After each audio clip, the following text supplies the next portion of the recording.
ગુજરાતની પોલીસ ગાંડી થઈ ગયેલી. આઝાદી પછી છેલ્લો બારવટીયો જો કોઈ તો એ ભૂપત બારવટીયો હતો, જેનું ગામ બરવાળા 22 અને જેની આણદાણ ફરે. નામ જ્યાં ભૂપતનું સાંભળે ત્યાં તો કાયરના કાળજા છે થર થર થર થર ધ્રુજવા મટી જાય.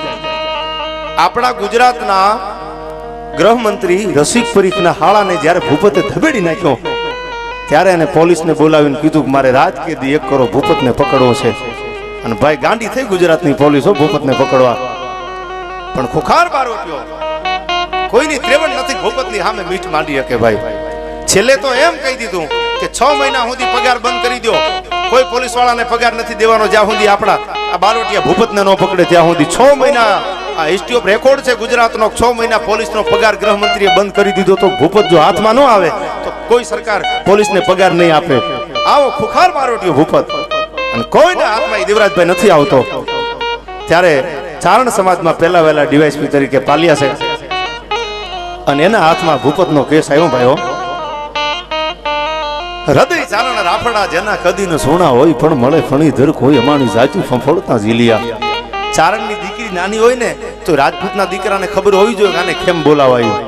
7 દીકરીઓ જદી આયુર્વેદના પાદરમાં રમતી હતી અને એમાં ઘોડે ચડીને રાજપૂત નીકળ્યું. બાગડતા બાગડતા બાગડતા બાગડતા બાગડતા ઘોડાની પડખલી વાગતી જાય અને આમ જાય ચારણની દીકરીઓને ભાળી. ખબર પડી ચારણનો નેવડો છે, દીકરીઓ છે, એટલે ઘોડાનું પેગડામાંથી પગ લઈ અને લાકડી પડે પગમાં પડી ગયો.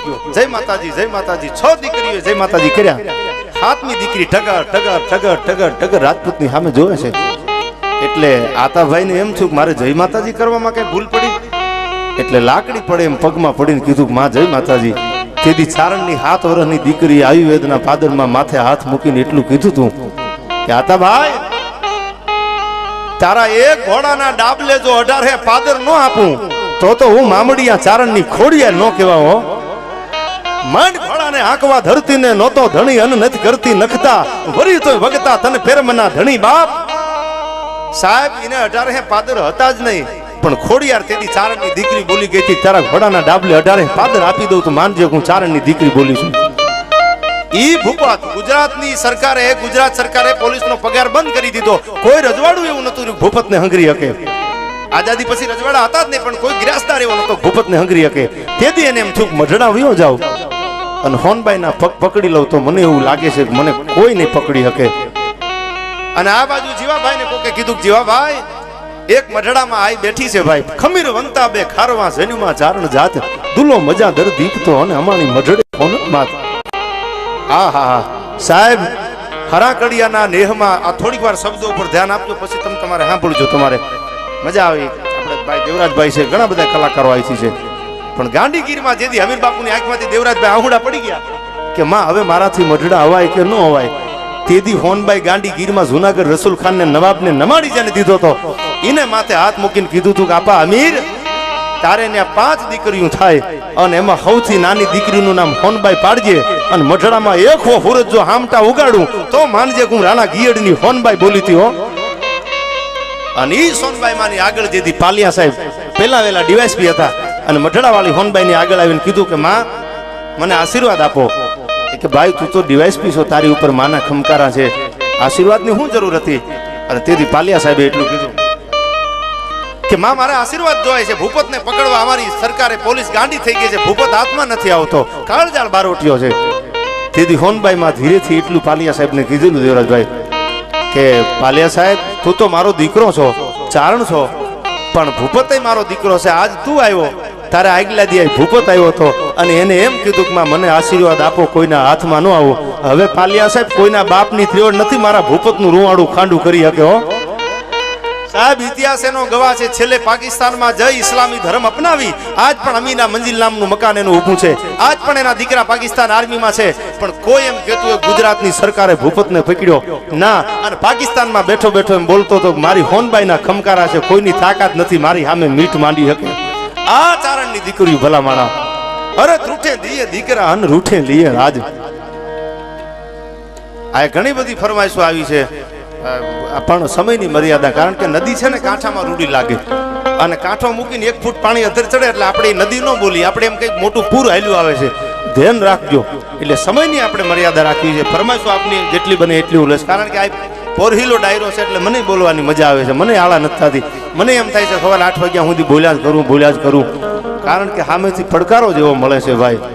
શરૂઆતમાં અમે આપને કીધું એમ આ સૌરાષ્ટ્રની ધરતી, આખી આપણી આ જે ધરતી જ્યાં જ્યાં રાજપૂતો છે, મેવાડ હોય ને ત્યાં રાણો ન હોય, રાણો હોય ને મેવાડ હોય. સાહેબ રાજપૂત હોય ને રાજપૂતાઈ જ હોય, એમાં પછી એવું હોય ને. અને હું કાયમની માટે બોલું છું, હજી સમય ભલે ગમે એટલો થઈ જાય, ઊંચા કુળનો આદમી કરે ને નીચું કામ, એ તો ગઢપતિ ભાંગે ગામ, કોઈ દી ખાતર ન પાડે ખીમરા. રાજપૂતનો દીકરો કોઈ દી અંધારાનો લાભ લે જ નહીં, કોઈની ચોરી ન કરે. અરે જરૂર પડે ને ખૂટી રહે ને તો માથે મૂકીને કંઈક લાવી તારા બાપના, બાકી બીજી વાત ન હોય. અને રાજપૂત એને જ કહેવાય સાહેબ, દીએ તો બધાય ઓળખી જાય. તમે આમ નેજવું કરો એટલે તમને આમ 1 કિલોમીટર 1.5 કિલોમીટર જેવી તમારી આંખોનું તેજ એવું તમને દેખાય. પણ સાહેબ હવે સાંભળજો, રાજપૂત કોને કહેવાય કે મેઘલી રાતે અમે એને માર્ગ દેતા જોયો છે. અંધારાના ઓળા ઉતરી ગયા હોય, ડાબો હાથ જમણા હાથને ભાળતો ન હોય, આવી રાત જામી ગઈ હોય, એ મેઘલી રાતે અમે એને માર્ગ દેતા જોયો છે.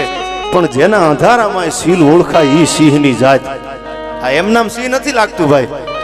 રાજપૂતોને એટલા માટે દાદ બાપુએ કીધું છે કે મર્યા પછીનો માલ તો ગોલણ ગાડા ભરે, પણ જેનું જીવતા બાવડું ન જલાય એ સિંહની જાત. કોની ત્રેવડ છે ખામી મીઠ માંડી શકે.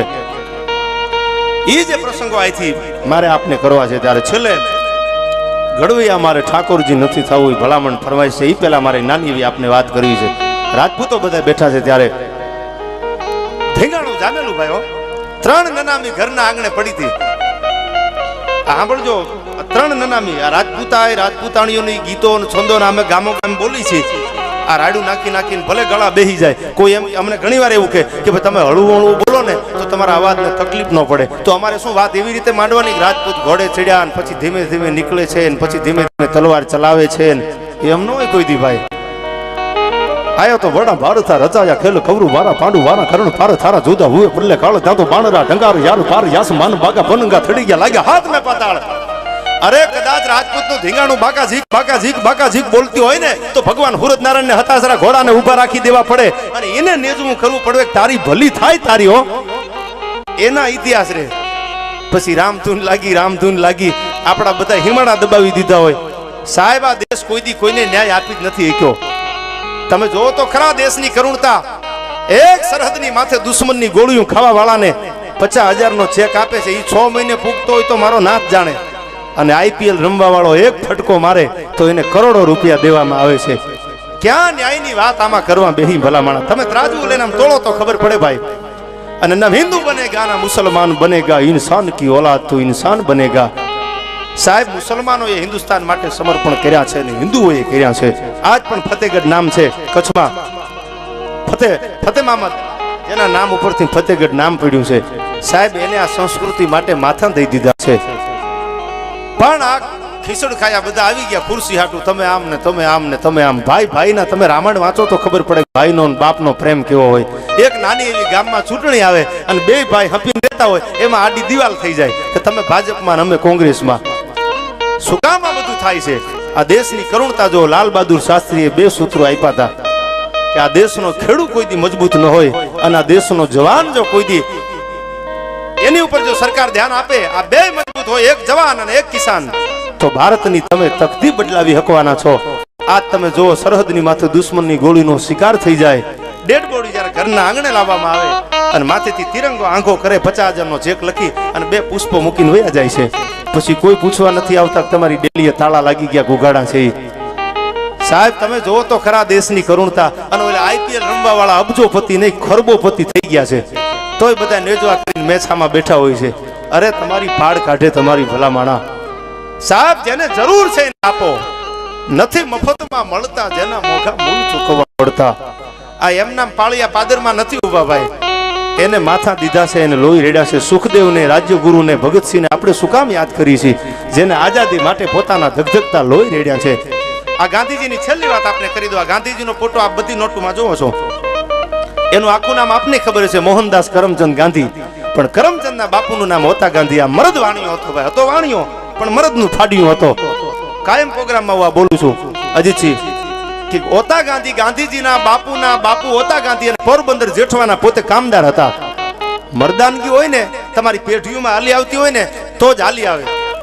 બાકી સજનતા અને સુરવીરતા હાટે વેચાતા હોય તો ધોડત લેવા ધનપતિ કોઈ નાણું ખર્ચી નટવર. આ બધું જો બજારમાં મળતું હોત તો રૂપિયાવાળાના છોકરા છે ને એમ પૈસાનો ઘા કરી અને દાતારી લઈ લે, સુરવીરતા લઈ લે.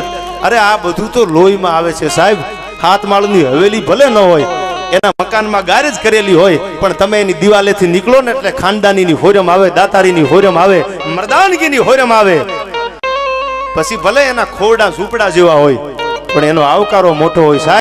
એને દુનિયા યાદ કરે છે. ગાંધીજીના બાપુ હતા ગાંધી, અને પોરબંદર જેઠવાના પોતે કામદાર હતા. સમજણા છો એટલે એક બે પ્રસંગો આપને ટૂંકમાં મારે કહેવા છે. અને એમાં બરોબર પોરબંદરના દરબારને અને હોતા ગાંધીને થોડીક મંથન થઈ ગઈ, બોલાચાલી થઈ ગઈ. એટલે કીધું કે લ્યો બાપુ જય માતાજી, હું ઈ વાણીઓ નથી હો. એમ કરીને નીકળી ગયો ભાઈ.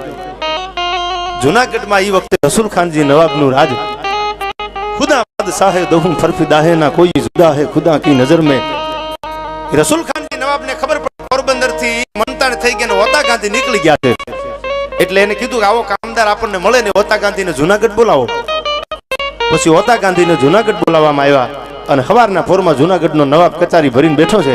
હોતો ગાંધી સડપી પોરબંદરનો વાણિયો આવ્યો ભાઈઓ. અને આમ આવી અને જુનાગઢના નવાબ રસૂલ ખાનની સામે આમ ડાબા હાથે સેલ્યુટ કરી સલામ કરી. એટલે દીવાને કીધું કે વાણિયા ગાંડો થઈ ગયો છો? જુનાગઢનો નવાબ છે, 999 પાદરનો હારાય હોરટનો ધણી છે, આને જમણા હાથે સલામ કરવાની હોય, ડાબા હાથે સલામ કરી શરમ નથી આવતી? તેથી આ ગાંધીજીના બાપુ હોતા ગાંધી એટલું કીધું તું જુનાગઢની કચારીમાં, ચંદુભાઈ, જગદીશભાઈ, કે માફ કરજો, મારે પોરબંદરના જેઠવાને મંતાણ થઈ ગઈ છે રાજપૂતની હારે, પણ જમણો હાથ મારો તો જેઠવાની કચારીમાં જમા કરાવીને આવ્યો છો. નવાબના બાપને કોઈ દી જમણા હાથે સલામ ન કરું. સલામ તો રસૂલ ખાન તને ડાબા હાથે કરું.